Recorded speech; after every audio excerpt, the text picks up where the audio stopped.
Welcome to Sweet Life Beat Life. We hope this video helps.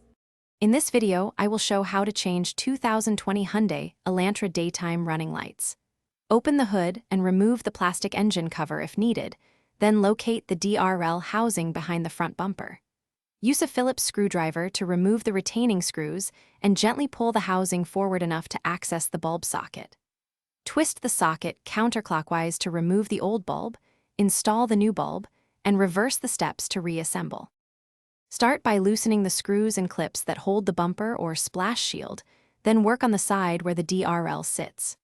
Reach into the cavity, feel for the bulb socket, and press any retaining tab while turning the socket counterclockwise to free it. Replace the bulb by inserting it firmly into the socket, then reconnect the socket and test the light by temporarily reconnecting the battery before final reassembly and tightening all fasteners. If you're finding this walkthrough helpful, please subscribe and like to support more easy car tutorials. Quick recommendation. The Kindle Paperwhite makes it simple to read manuals, wiring diagrams, and repair guides right in the garage, and it's perfect for comfortable reading under shop lights.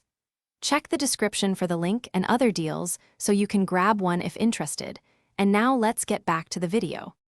Always wear gloves when handling bulbs to prevent oils from reducing bulb life, and confirm the exact replacement type for a 2020 Elantra before purchasing. Work in a well-lit area with the parking brake set, and keep all removed screws and clips in a small container so you don't lose them. If you encounter tight clips, use a plastic trim tool to avoid scratching the bumper and take your time to avoid breaking fragile tabs. Thanks for watching. Consider subscribing if we helped you.